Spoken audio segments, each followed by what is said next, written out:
ఎవరైతే నా తండ్రి చిత్త ప్రకారం చేస్తారో అలాంటి వారిని పరలోక రాజ్యం అని సెలవిస్తుంది. ప్రభువాని పిలుచువాడు పరలోక రాజ్యంలో ప్రవేశించడు. అంటే మనం జస్ట్ దేవుని ప్రభువా అని పిలిస్తే అయిపోలేదు, అలాంటి వారే పరలోక రాజ్యము అని బైబిల్ చెప్పట్లేదు. కానీ దేవుని చిత్త ప్రకారం, నా తండ్రి చిత్త ప్రకారం చేయువాడే పరలోక రాజ్యంలో ప్రవేశిస్తాడు అని ఇక్కడ వాక్యం సెలవిస్తుంది. అంటే దేవుని చిత్తం అంటే ఏంటి? తండ్రి చిత్తాన్ని నెరవేర్చాలని ఇక్కడ వాక్యం సెలవిస్తుంది. దేవుని చిత్తం అంటే ఏంటి చూసుకుందాం మనం. ఇక్కడ యోహాను సువార్త 6వ అధ్యాయము 40వ వచనం.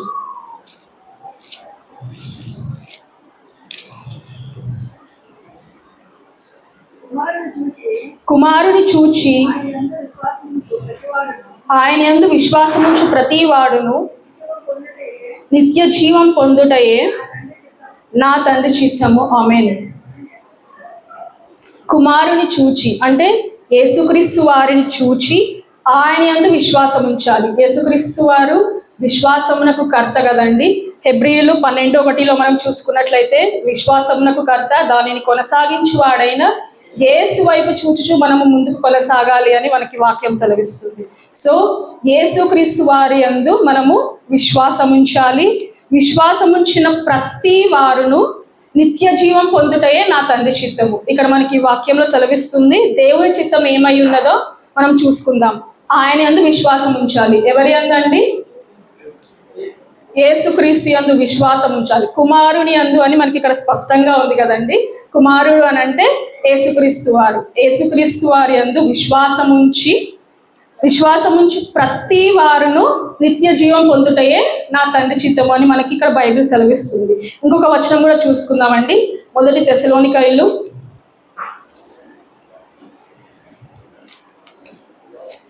4వ అధ్యాయము 3-5 వచనాలు. మీరు పరిశుద్ధులగుటయే అనగా మీరు జారత్వమునకు దూరంగా ఉండుటయే దేవుని చిత్తము. ఆమేన్. మీలో ప్రతి వాడును దేవుని ఎరుగని అన్యజనుల వలె కామాభిలాష యందు కాక పరిశుద్ధత యందును ఘనత యందును తన ఘటమును ఎట్లు కాపాడుకొనవలెనో అది ఎరిగి ఉండుటయే దేవుని చిత్తము. ఇక్కడ మనం 2 వచనాలలో దేవుని చిత్తం గురించి చూస్తున్నామండి. మీరు పరిశుద్ధులగుటయే, పరిశుద్ధంగా జీవించాలి అని మనకి వాక్యం సెలవిస్తుంది. అంటే అనగా మీరు జారత్వమునకు, ఇక్కడ మనకి కొన్నే ఉన్నాయి కానీ మనమైతే వేటికి దూరంగా ఉండాలో మనకి ఆల్రెడీ బైబిల్లో మనకు ఉంది. జారత్వమునకు కానీ, కాముకత్వమునకు కానీ, కామాభిలాష అని ఇక్కడ కూడా మనకి మెన్షన్ చేస్తుంది కదండి. ఇటువంటి అంటే ఈ లోకానికి మనం దూరంగా ఉండాలి, అంటే పరిశుద్ధంగా జీవించాలి. హృదయంలో కొన్ని సందర్భాలలో యేసుక్రీస్తు వారు అంటారు కదండి, నోటి నుండి వచ్చే ప్రతి మాట అపవిత్రమైనది అని. శిష్యులు అడుగుతారు, చేయి కడుక్కోకుండా ఎందుకు భోజనం చేయించున్నారు అని అడిగినప్పుడు యేసుక్రీస్తు వారు అంటారు, నోటిలోనికి వెళ్ళినది కాదు, మన నోటి నుంచి ఏదైతే బయటికి వస్తుందో అది మనల్ని అపవిత్రపరుస్తుంది. అంటే మనం పరిశుద్ధంగా లేము అనే దాన్ని మనకి సూచిస్తుంది అనమాట. మన నోటి నుంచి ఏదైతే వస్తుందో అది అపవిత్రమైనది అనమాట. అంటే పరిశుద్ధంగా జీవించాలి అని అంటే మనము మన నోటి నుంచి వచ్చే మాటలను కూడా మనము చూసుకోవాలన్నమాట. అయితే ఇక్కడ మనం చూసుకున్నట్లయితే మీరు పరిశుద్ధులగుటయే అనగా మీరు జారత్వమునకు దూరంగా ఉండుటయే దేవుని చిత్తము. ఏమని మెన్షన్ చేసిందంటే దేవుని చిత్తము జారత్వమునకు మనము దూరంగా ఉండాలి, పరిశుద్ధంగా జీవించాలి. అదేవిధంగా మీలో ప్రతి వాడును దేవుని ఎరుగని అన్యజనుల వలె కామాభిలాష యందు కాక, మనం అందరము దేవుని ఎరిగి ఉన్నాం కదండి. మనందరికీ తెలుసు దేవుని ఎరగని వారంటే ఈ లోకంలో ఉండే అంటే అన్యజనుల వలె కాక, మనందరికీ దేవుడు తెలుసు కాబట్టి, దేవుని ఎరిగిన వారమై ఉన్నాం కాబట్టి, కామాభిలాష యందు కాక పరిశుద్ధత యందును ఘనత యందును తన ఘటమును ఎట్లా కాపాడుకొనవలెను. ఈ దేహము దేవుని ఆలయమై ఉన్నది. కొరింథీలో మనం చూసుకుంటాం కదండి. అంటే ఈ దేహాన్ని మనం పరిశుద్ధంగా ఉంచుకోవాలి, మన దేహంతో దేవునిని ఘనపరచాలి. తన ఘటమును ఎట్లు కాపాడుకొనవలెనో అది ఎరిగి ఉండుటయే దేవుని చిత్తం. అంటే మనము పరిశుద్ధంగా ఉండాలి, మన దేహాంతో మనము దేవుని ఘనపరచాలి, మనము మన జీవితాన్ని, మన ఆత్మీయ జీవితాన్ని పరిశుద్ధంగా ఎలా ఉంచుకోవాలో, ఎలా కాపాడుకోవాలో అవన్నీ తెలుసుకోవడమే దేవుని చిత్తం. తప్పుగా చెప్తున్నాను?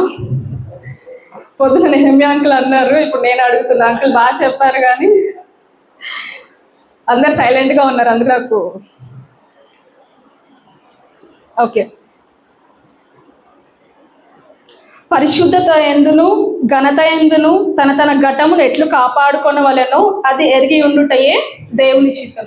ఇక్కడ 2 వచనాలలో మనం దేవుని చిత్తం గురించి చూస్తున్నామండి. 3వ వచనంలోనేమో పరిశుద్ధులుగా జీవించాలి, జారత్వమునకు దూరంగా ఉండాలి అనేది దేవుని చిత్తం. మిగతా 2 వచనాలలో చూసుకుంటే కామాభిలాషకు దూరంగా ఉండాలి, మనము మన జీవితాన్ని, మన ఆత్మీయ జీవితాన్ని ఈ లోక సంబంధం నుంచి ఎలా కాపాడుకోవాలో అది ఎరిగి ఉండుటయే దేవుని చిత్తమై ఉన్నది అని వాక్యం సెలవిస్తున్నది. అదేవిధంగా మత్తయి సువార్త 18వ అధ్యాయము 14వ వచనం చూసుకుందాం. అలాగుననే ఈ చిన్నవారిలో ఒకరైనను నశించుట పరలోకమందున మీ తండ్రి చిత్తము కాదు. అదేవిధంగా మార్కు సువార్త 3వ అధ్యాయము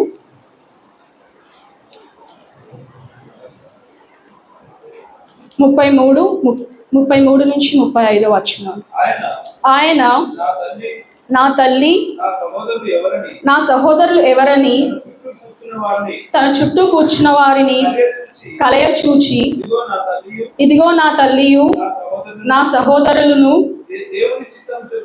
దేవుని చిత్తము చొప్పున జరిగించువాడే నా సహోదరును నా సహోదరియు తల్లియునని చెప్పాను. ఆమేన్.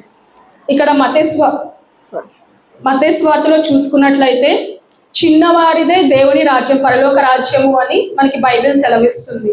ఒక సంఘటనలో యేసుక్రీస్తు వారు కూర్చొని ఉన్నప్పుడు చిన్నపిల్లలు ఆయన దగ్గరికి రావడానికి ట్రై చేస్తూ ఉంటారు. అప్పుడు శిష్యులు వారిని ఆటంకపరుస్తారు. అప్పుడు యేసుక్రీస్తు వారు అంటారు, చిన్నవారిని ఆటంకపరచవద్దు, ఇలాంటి వారిదే పరలోక రాజ్యము అని అక్కడ మనం చూసుకుంటాం. ఇక్కడ చూసుకున్నట్లయితే ఈ చిన్నవారిలో ఒక్కడైనను నశించుట తండ్రి చిత్తము కాదు. మనము సామెతలలో చూసుకుంటాం కదండి, బాలుడు నడవవలసిన త్రోవలో వారిని నడిపించవాలేను అని ఉంటుంది కదా. సామెతలు 22:6 చూసుకుందాం ఒకసారి.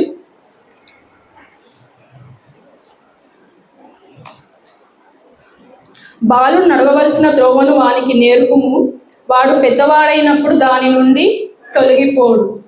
అంటే చిన్న బిడ్డలను మనము చిన్నప్పటి నుంచే ఆయన యందు భయభక్తులు కలిగి జీవించాలి, ఎలా జీవించాలి అనేది మనం వారికి నేర్పించాలి. వారిని చిన్నప్పటి నుంచే ఆయన త్రోవలో ఎలా నడవాలి అనేది మనం వారికి నేర్పించాలి. అప్పుడు వారు యవనస్తులైనా సరే, యవన ప్రాయానికి వచ్చినా సరే, ఆ తర్వాత అయినా సరే, తర్వాత వృద్ధులైనా సరే వారు దాని నుంచి తొలగిపోరు. ఎందుకంటే ప్రార్థన అనే ఆయుధము మనకి ఉంది. సాతాను ఎన్ని విధాలుగా ట్రై చేసినా కూడా ప్రార్థన అనే ఆయుధం ద్వారా మనము జయించగలం. అయితే ఇక్కడ చూసుకున్నట్లయితే మత్తయి సువార్తలో చిన్నవారిదే పరలోక రాజ్యం, అంటే ఈ చిన్నవారిలో ఒక్కడైనను నశించుట తండ్రి చిత్తము కాదంట. సో దేవుని చిత్తము చిన్నవారి గురించి కూడా చెప్తుందండి. పరలోక రాజ్యంలో చిన్నవారు ఉండాలి అనేదే దేవుని చిత్తమై ఉన్నది. అలాగే మార్కు సువార్తలో చూసుకున్నట్లయితే నా తల్లి నా సహోదరులు ఎవరని తన చుట్టూ కూర్చున్న వారిని కలయ చూచి, ఇదిగో నా తల్లియు నా సహోదరులు.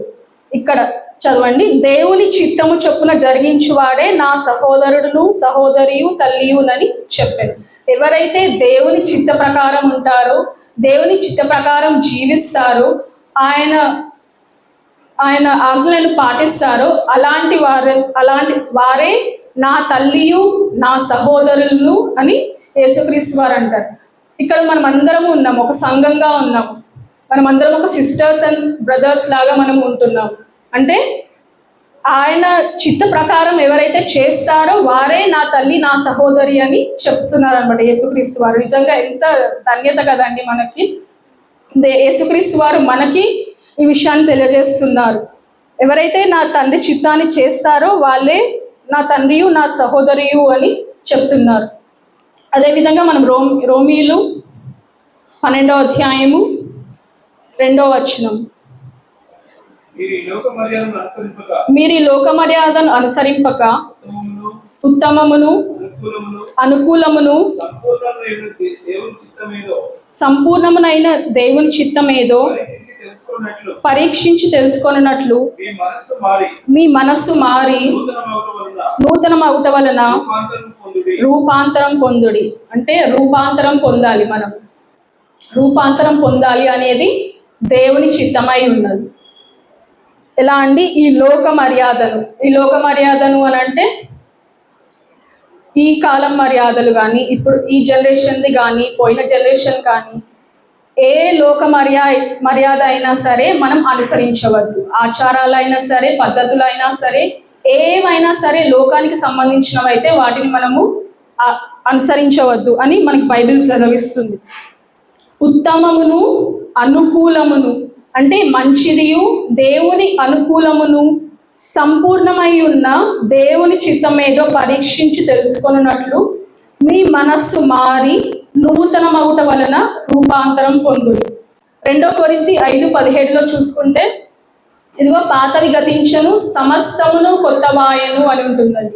అంటే మన పాత జీవితాన్ని మనము వదిలేసేయాలి, నూతనమైన జీవితాన్ని మనము ధరించుకోవాలి. తద్వారా మనము రూపాంతరం పొందుకుంటాము.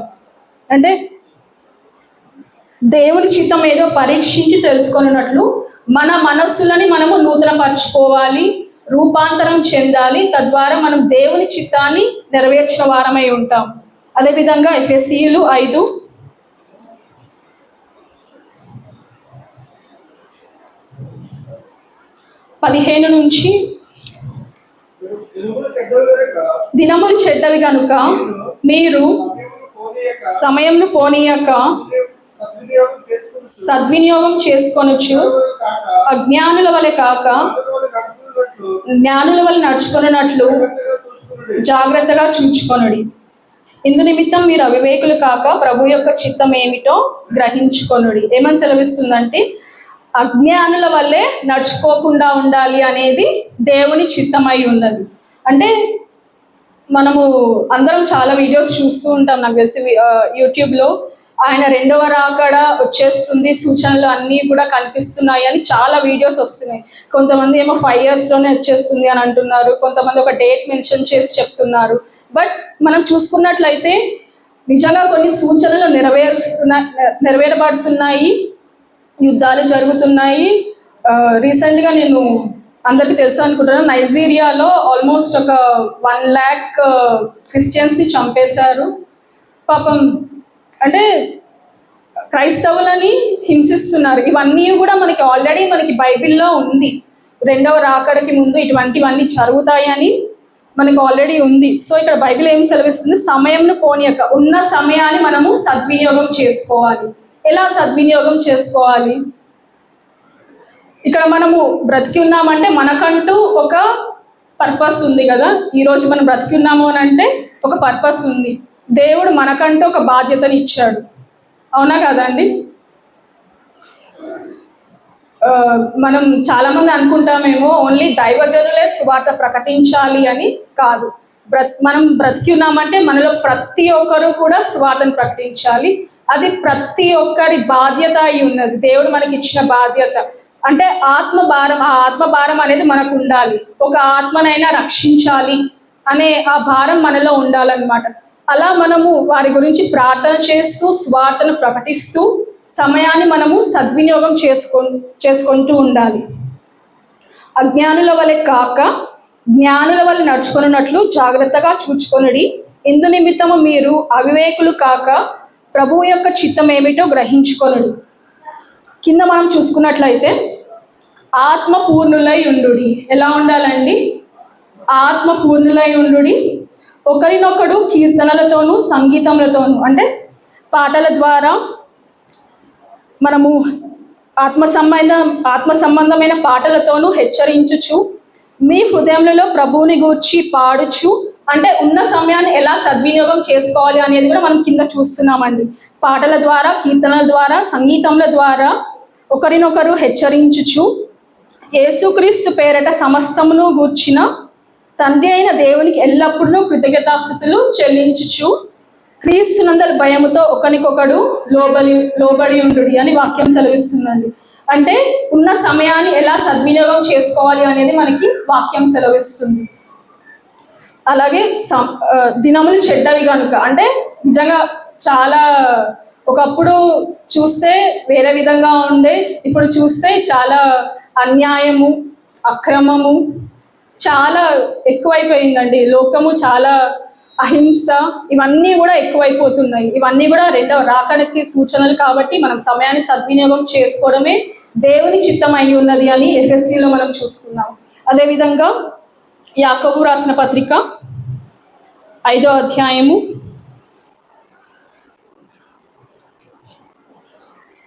13-15. మీలో ఎవరికైనాను శ్రమ సంభవించిన అతడు ప్రార్థన చేయవలెను, ఎవరికైనాను సంతోషం కలిగిన అతడు కీర్తనలు పాడవలెను. క్షమించాలి, 4వ అధ్యాయము 13వ వచనం.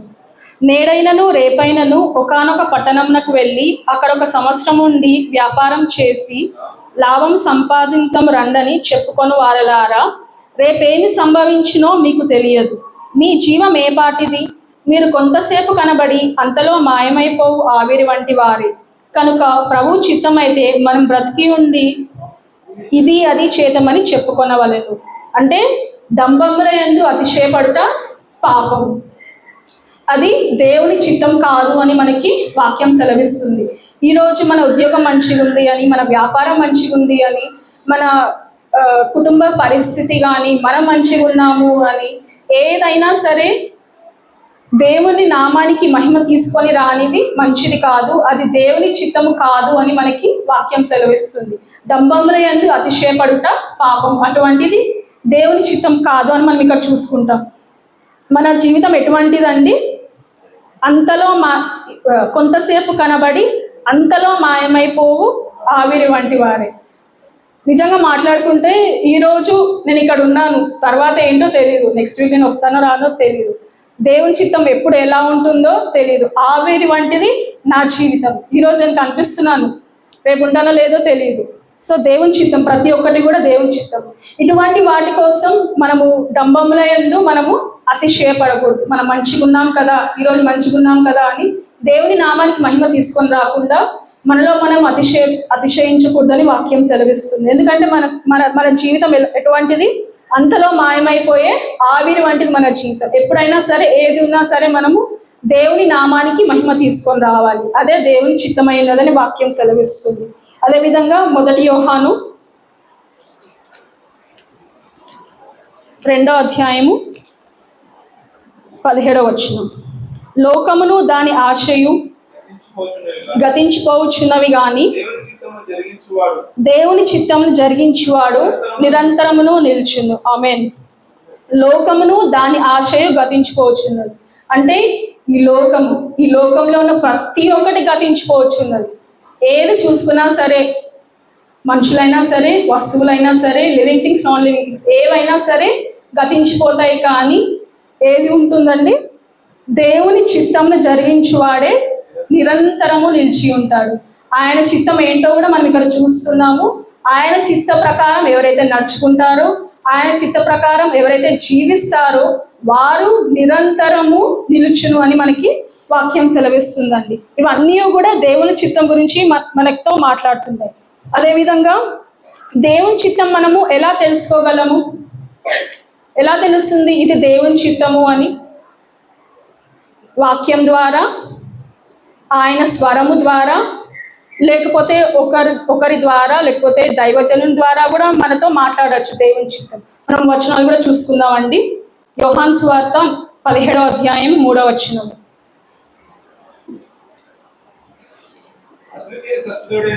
అద్వితీయ సత్యదేవుడైన నిన్నును నీవు పంపిన యేసుక్రీస్తుని ఎరుగుటయే నిత్య జీవము. చేయుటకు నీవు నాకు ఇచ్చిన పని నేను సంపూర్ణంగా నెరవేర్చి భూమి మీద నిన్ను మహిమపరిచితిని. దేవుని చిత్తం ఎలాగో తెలుసుకోవాలంటే దేవుని ఎరిగి ఉండుట ద్వారా. మన దేవుడు ఎటువంటి వాడు ఇక్కడ సెలవిస్తున్నారు. అద్వితీయ సత్య దేవుడైన నిన్నును నీవు పంపిన యేసుక్రీస్తును ఎరుగుటయే నిత్య జీవము. అదే దేవుని చిత్తము ఏ విధంగా తెలుసుకోవాలో మనకి సెలవిస్తుందండి. దేవుని ఎరిగి ఉండుట ద్వారానే దేవుని చిత్తం ఎలా ఉంటుందో, అంటే దేవుని మనం తెలుసుకుంటే, దేవుని ఎరిగి ఉంటే ఆయన చిత్తం ఏంటో మనకి తెలుస్తుంది. అదేవిధంగా కీర్తనలు 119, 105లో చూసుకుందాము.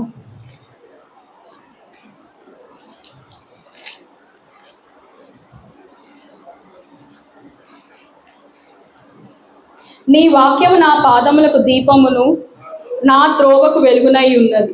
దేవుని వాక్యం ద్వారా కూడా మనము దేవుని చిత్తం ఏంటో తెలుసుకుంటాం. సమ్టైమ్స్ ఏదైనా సందర్భాలలో మనకి దేవుని చిత్తం ఏంటో తెలుసుకోవాలి అని ఉంది.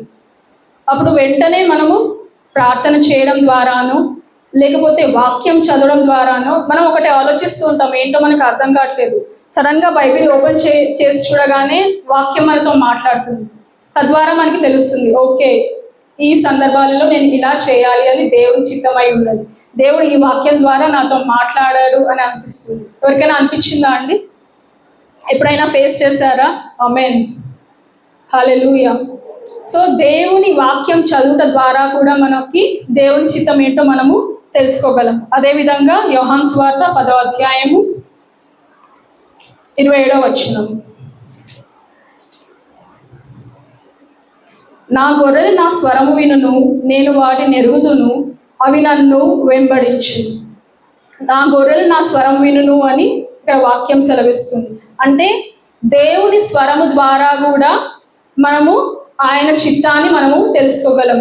మనం పాత నిబంధనలో చూసుకున్నట్లయితే చాలా మంది భక్తులు ఆయన స్వరాన్ని విన్నారు కదండి. ఆయన స్వరాన్ని విని ఆయన చిత్తం ఏంటో తెలుసుకున్నారు. సంసోన్ అయినా సరే, మోషే, ఆదాము, ఎవరిని చూసుకున్నా సరే చాలా మంది భక్తులు పాత నిబంధనలో ఆయన స్వరాన్ని వినుట ద్వారా ఆయన చిత్తాన్ని తెలుసుకున్నారు. ఇంకా చాలా ఎగ్జాంపుల్స్ మనం చూసుకోవచ్చు పాత నిబంధన నుంచి. అదేవిధంగా 1 కొరింథీయులు 2:10.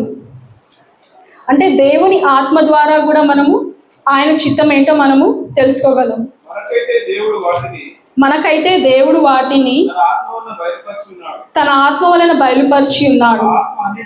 ఆ ఆత్మ అన్నిటినీ దేవుని మర్మములను కూడా పరిశోధించుచున్నాడు.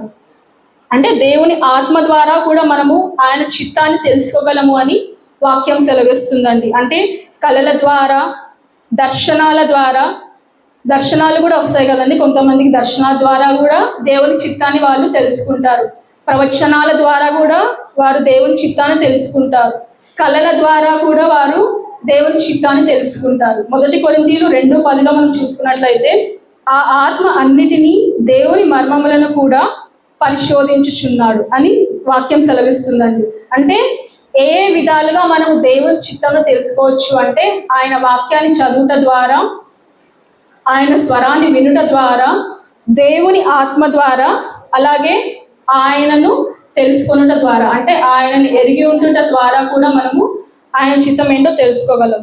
అయితే మనం చూసుకున్నట్లయితే మనకి ఏ విషయాలలో దేవుని చిత్తం అవసరం ఉంటుందండి అక్క? అన్ని విషయాలలో. కొన్ని చెప్పుకుందామా? Just examples. ఏ విషయాలలో మనకి దేవుని చిత్తం అవసరం ఉంటుంది? మన ఉద్యోగ విషయంలో, వ్యాపారం విషయంలో, వివాహం విషయంలో, పిల్లలైతే వారి చదువుల విషయంలో, కుటుంబ విషయంలో, అలా చూసుకుంటే చాలా ఉన్నాయి కదండి. అక్క చెప్పినట్టు అన్ని విషయాలలో మనకి దేవుని చిత్తం అవసరమై ఉన్నది. కొలసీలు 4:12లో చూస్తున్నాం ఒకసారి.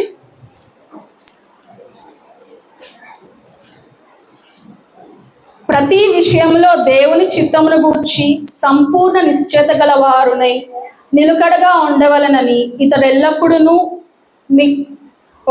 ప్రతి విషయంలో దేవుని చిత్తమును గూర్చి సంపూర్ణాత్మ నిశ్చయత గల వారునై నిలకడగా ఉండవలెనని వాక్యం సెలవిస్తుంది.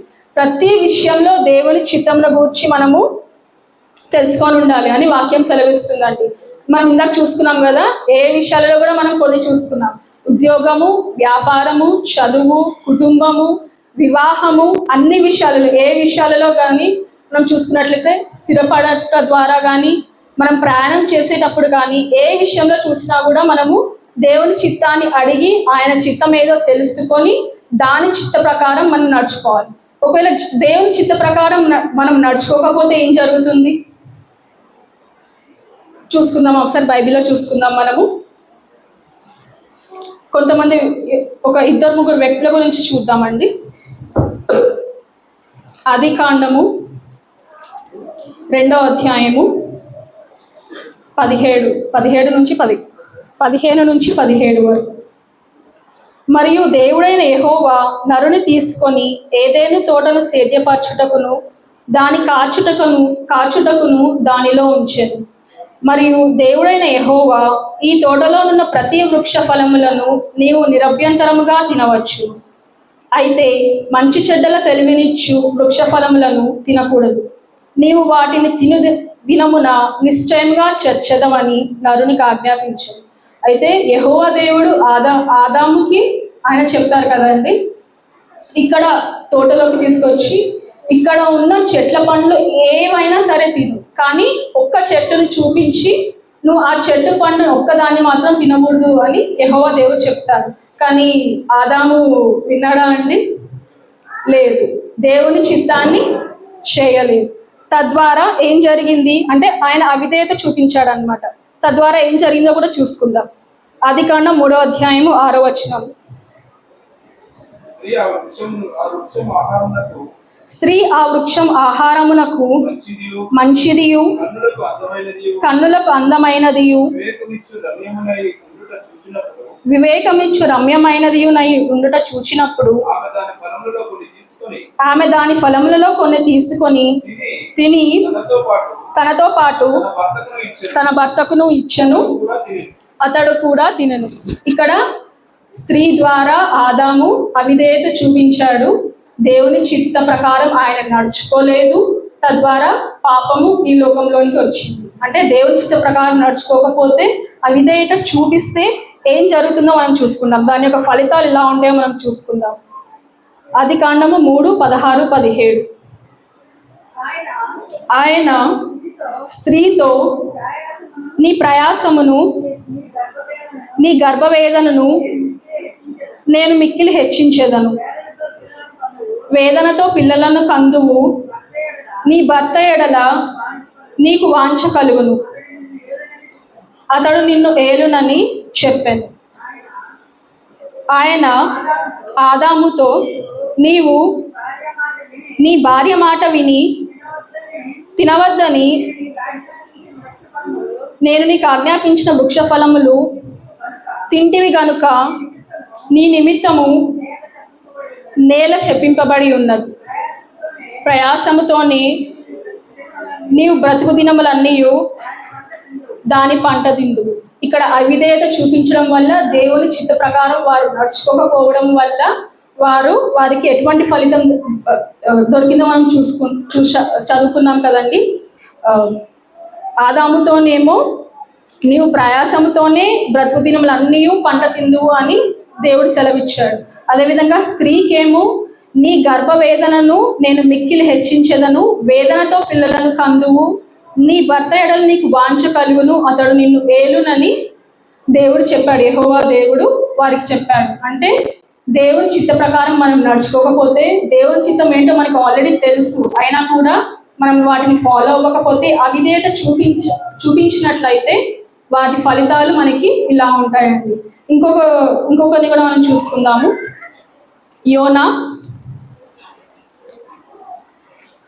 యోనా కథ మనందరికీ తెలుసు కదండి.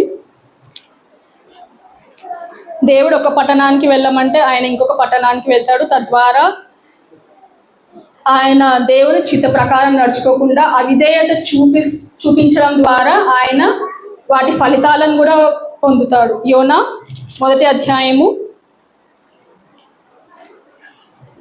1-2 వచనాలు. యెహోవా వాక్కు అమిత్తై కుమారుడైన యోనాకు ప్రత్యక్షమై ఇలాగ సెలవిచ్చాను, నినివే పట్టణస్థుల దోషమును నా దృష్టికి ఘోరమైన కనుక నీవు లేచి నినివే మహాపట్టణమునకు పోయి దానికి దుర్ఘట కలుగునని ప్రకటింపు. అయితే యెహోవా సన్నిధిలో నుండి తర్షీషు పట్టణమునకు పారిపోవలెనని యోనా యొప్పేకి పోయి తర్షీషునకు పోవు ఓడను చూచి ప్రయాణమునకు కేవు ఇచ్చి యెహోవా సన్నిధిలో విడువక ఓడవానితో కూడా తర్షీషునకు పోవుటకు ఓడ ఎక్కాను. అయితే మనకి స్టోరీ ఆల్రెడీ తెలుసు కాబట్టి నేను ఫాస్ట్గా చెప్పేస్తాను. యోనాకి దేవుడు ఒక పట్టణానికి వెళ్తే ఇంకొక పట్టణానికి వెళ్తాడు. ఏ పట్టణానికి వెళ్ళమని చెప్తాడంటే దేవుడు నినివేకి వెళ్ళమని చెప్తే తర్షీషుకు వెళ్తాడు కదా. అంటే అక్కడ యోనా దేవుని చిత్తాన్ని అనుసరించలేదు, అవిధేయత చూపాడు. తద్వారా యోనాకి జరగాల్సిన ఫలితాలు కూడా జరిగాయి. ఏం జరిగిందంటే యోనా ఎవరి కడుపులోకి వెళ్ళిపోయాడు? చేప కడుపులోకి వెళ్ళిపోయాడు. అంటే యోనా అవిధేయత చూపించడం ద్వారా చేప కడుపులో 3 రోజులు ఉన్నాడు. దేవుడు చేపకి ఇలా చేయమని చెప్పగానే చేప తన కడుపులో 3 రోజులు యోనా 3 రోజులు ఉన్నాడు. అంటే ఆ ఫలితాన్ని యోనా అనుభవించాడు. ఎందుకు? దేవుని చిత్త ప్రకారం ఆయన నడుచుకోలేదు కాబట్టి, అవిధేయత చూపించాడు కాబట్టి అలా జరిగింది. అదేవిధంగా దేవుని చిత్తం ఏంటో, దేవుని ఎలా ప్రార్థన చేయాలో మనము ఒకసారి బైబిల్లో చూసుకుందామండి. నేను త్వరగా ముగించడానికి ట్రై చేస్తాను. లూకా సువార్త 22వ అధ్యాయము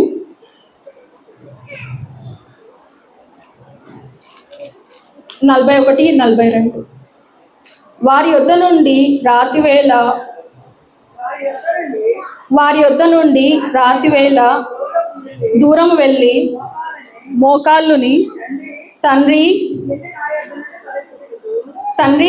ఈ గిన్నె నా యొద్ద నుండి తొలగించుటకు నీ చిత్తమైతే తొలగించుము, అయినను నా ఇష్టము కాదు నీ చిత్తమే సిద్ధించును గాక అని ప్రార్థించారు. యేసుక్రీస్తు వారు వారికి తెలుసు ఆయన సిలువ వేయబడతారు అని తెలుసు, ఆయన ఆ సిలువని మోసుకొని వెళ్ళాలి అని తెలుసు, మన పాప భారాన్ని మోయాలి అని కూడా తెలుసు. అంత వేదనలో కూడా ఆయన నీ చిత్త ప్రకారం జరుగును గాక అని ప్రార్థన చేస్తున్నారు. ఎవరి చిత్త ప్రకారం అండి? దేవుని చిత్త ప్రకారం. నిజంగా మనము ఒక problem, we're going through some problem, మనం ఒక ప్రాబ్లమ్ని ఫేస్ చేస్తున్నాము. కానీ అటువంటి సమయంలో నిజంగా మనం ఈ విధంగా ప్రార్థన చేస్తామా అండి? దేవా నువ్వు ఈ గిన్నెను నా దగ్గర నుంచి తొలగించు అని ప్రార్థన చేస్తాం. కానీ ఇలాగ యేసుక్రీస్తు వారి ద్వారా ఆయన ఎలాగైతే ప్రార్థించారో ఆయనలాగా మనం ప్రార్థిస్తామా అండి? నీ చిత్త ప్రకారం ఎంత హింస అయినా సరే, నేను ఎంత పెద్ద ప్రాబ్లం అయినా సరే నేను ఫేస్ చేయడానికి నేను రెడీగా ఉన్నాను అని ఎంతమంది మనలో ప్రార్థిస్తామండి? ఎవరికి కూడా అంత ధైర్యం రాదు కదండి. ఆల్రెడీ ఒక ప్రాబ్లం ఫేస్ చేస్తున్నాము అని అంటే దాన్ని తీసివేసే అని ప్రార్థిస్తామని, కానీ దేవా నీ చిత్తం ఏంటి అని ఎప్పుడు కూడా మనం అడగము. కానీ యేసుక్రీస్తు వారు ఇక్కడ అంత వేదనలో కూడా ఆయన ఎక్కడండి రాతివేళ దూరం వెళ్ళి ఉట్టిగా కూడా కాదు, మోకాళ్ళుని ఆయన తండ్రికి ప్రార్థిస్తున్నాడు. దేవా నా చిత్తం కాదు నీ చిత్త ప్రకారమే జరుగుగాక ఆయన ప్రార్థిస్తున్నాడు. అదేవిధంగా కీర్తనలు 143:10 నీవే నా దేవుడవు, నీ చిత్తానుసారంగా ప్రవర్తించుటకు నాకు నేర్పుము అని దావీదు రాసిన కీర్తనలో మనం చూసుకుంటాం. అంటే ఇక్కడ ఈ కీర్తన దావీదు కీర్తన నడిపింపు కొరకును విడుదల కొరకును దావీదు ఈ కీర్తన రాశాడు. ఇందులో ఏమని సెలవిస్తుంది? నీవే నా దేవుడు, నీ చిత్తానుసారంగా ప్రవర్తించుటకు నాకు నేర్పుము. ఇది మన అనుదిన ప్రార్థనలో మనం పెట్టుకోవాలండి. అంటే ఆయన చిత్తానుసారంగా మనం నడవాలి అని అలా నడుచుటకు దేవా నీ చిత్తానుసారంగా మేము నడుచుటకు మాకు నేర్పుము. నీ చిత్త ప్రకారం నడుచుటకు, నీ చిత్త ప్రకారం మేము ప్రవర్తించుటకు మాకు నేర్పించాలి అని దావీదు ఎలా అయితే ప్రార్థించాడో మనం కూడా మన అనుదిన ప్రార్థనలో కూడా మనం చేసుకుందామండి. అదేవిధంగా శిష్యులు కూడా మత్తయి సువార్త 6వ అధ్యాయము, మన పరలోక ప్రార్థన తెలుసు కదండి, 6వ అధ్యాయము 9-10 వచనాలు. కాబట్టి మీరు ఇలాగ ప్రార్థన చేయుడి, పరలోకమందున మా తండ్రి, నీ నామం పరిశుద్ధపరచబడును గాక, నీ రాజ్యం వచ్చుగాక, నీ చిత్తం పరలోకం నెరవేర్చినట్లు భూమి అందును నెరవేరును గాక. ఆమేన్. ఏ విధంగా ప్రార్థన చేయాలండి? నీ చిత్తము పరలోకంలో అయితే ఎలా అయితే నెరవేరబడుతుందో ఈ భూమి మీద కూడా నెరవేరబడాలి అనేది మనం ప్రార్థన చేయాలి. దేవుని చిత్తం ఎలాగైతే అక్కడ నెరవేరబడుతుందో ఈ లోకంలో కూడా దేవా మేము ఉన్నంత కాలమే కాదు, మా నెక్స్ట్ జనరేషన్ అయినా సరే ఇక్కడ జీవిస్తున్నంత కాలము కూడా నీ చిత్త ప్రకారమే ప్రతి ఒక్కటి జరగాలి అనేది మనము ప్రార్థన చేయాలి. శిష్యులు ఏ విధంగా అయితే వారు అడిగారో యేసుక్రీస్తుని ప్రార్థన నేర్పించమని పరలోక ప్రార్థనలో ఉన్న విధంగానే మనం కూడా ప్రార్థన చేయాలని నేర్చుకుందామండి. అదేవిధంగా 1 యోహాను 5:14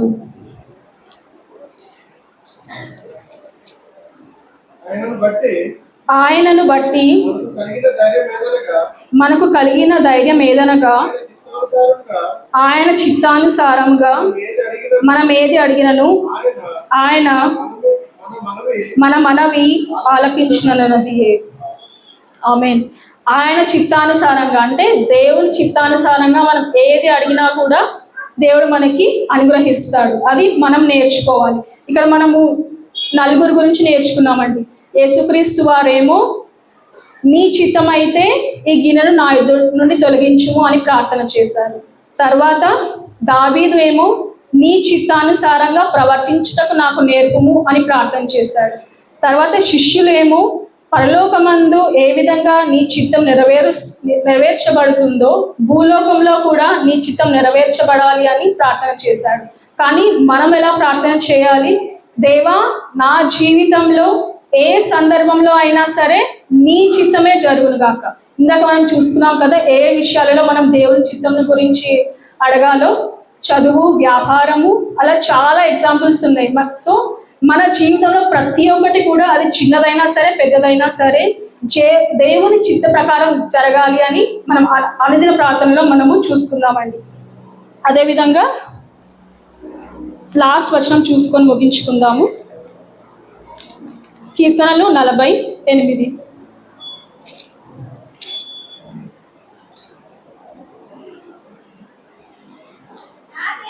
నా దేవా నీ చిత్తము నెరవేర్చుట నాకు సంతోషము. ఆమేన్. నీ ధర్మశాస్త్రము నా ఆంతర్యంలో ఉన్నది. దావీదు రాసిన కీర్తన అండి, 40వ అధ్యాయము. ఏమని రాశాడండి? నా దేవా నీ చిత్తము నెరవేర్చుట నాకు సంతోషము. ఆమేన్ చెప్దామా అండి ఒకసారి? ఆమేన్. దేవా నీ చిత్తం నెరవేర్చడం నాకు సంతోషం అని ఏ విధంగా అయితే దావీదు ఇక్కడ రాశాడో మనందరి జీవితాలలో కూడా మనం అందరము కూడా ఒక్కసారి మాట చెప్పుకుందామండి. అందరం కలిసి చెప్పుకుందాం. నా దేవా నీ చిత్తము నెరవేర్చుట నాకు సంతోషము. ఆమేన్. ఏ విధంగా అయితే దావీదు మనకు సెలవిచ్చాడో దేవుని చిత్తాన్ని నెరవేర్చుట ఆయనకు సంతోషం అని సెలవిస్తున్నాడో అదే విధంగా దేవుని చిత్త ప్రకారం మనం నడుచుకోవాలి అని, దేవుని చిత్త ప్రకారం మనం జీవించాలి అని, ఆయనలో ఇంకా ఆత్మీయంగా ఎదగాలి అని, ఆయన చిత్త ప్రకారం మనం నడవాలి అని, అలా జీవించినట్లయితే మనం సంతోషంగా ఉంటాము.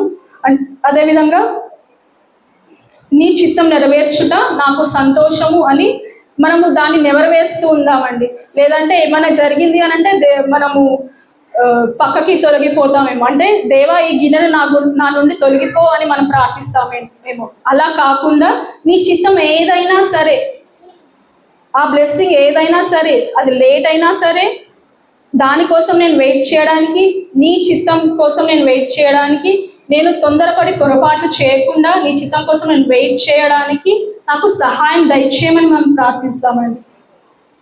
ఇవాళ మనం చూసినట్లయితే దేవుని చిత్తం ఎలా ఉంటుందో మనం చూస్తున్నామండి. అంటే ప్రతి ఒక్క విషయంలో మనము దేవుని చిత్తం కోసం మనము ప్రార్థించాలి. యేసుక్రీస్తు వారు కానీ, దావీదు కానీ, శిష్యులు కానీ ఏ విధంగా అయితే దేవుని చిత్తం ఏంటో తెలుసుకున్నారో అటువలే మనము కూడా మన జీవితాలలో దేవుని చిత్తం ఏమై ఉన్నదో ఆయనని అడిగి మనం తెలుసుకొని ఆయనకు ప్రార్థన చేస్తూ మన అనుదిన జీవితంలో దేవుని చిత్త ప్రకారం నడవాలని యేసుక్రీస్తు దేవుని మనము అడుగుదాము. చిన్న ప్రార్థన చేసుకుందామండి. అందరం కూడా మన జీవితాల్లో దేవుని చిత్తం ఏమై ఉన్నదో అడుగుదామండి. ఒక్కసారి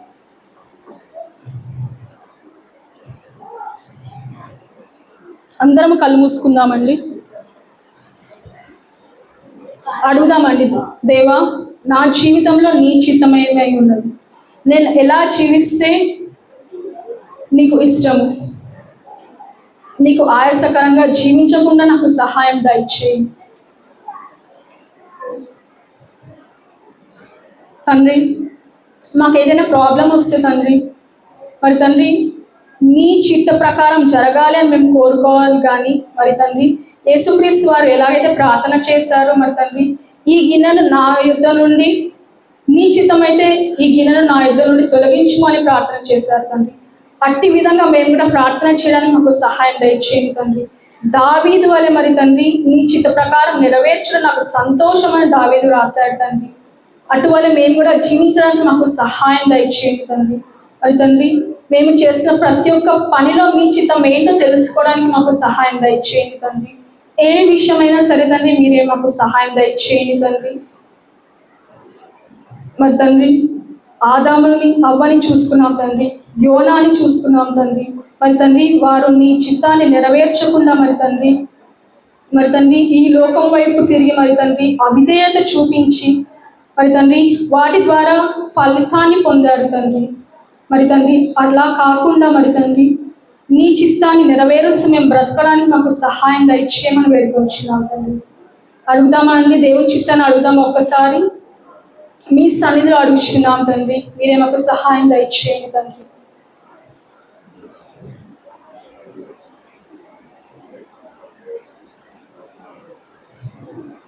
నీ చిత్తమునే చేసేదా, నీ బాటలో నడిచేదా, నీ వాక్యములో నిలిచేదా, నిన్ను వెంబడించేదా. నీ చిత్తమునే చేసేదా, నీ బాటలో నడిచేదా, నీ వాక్యములో నిలిచేదా, నిన్ను వెంబడించేదా. నీ చిత్తమునే చేసేదా, నీ బాటలో నడిచేదా, నీ వాక్యములో నిలిచేదా, నిన్ను వెంబడించేదా. ఆరాధన యేసునికే, ఆరాధన యేసునికే,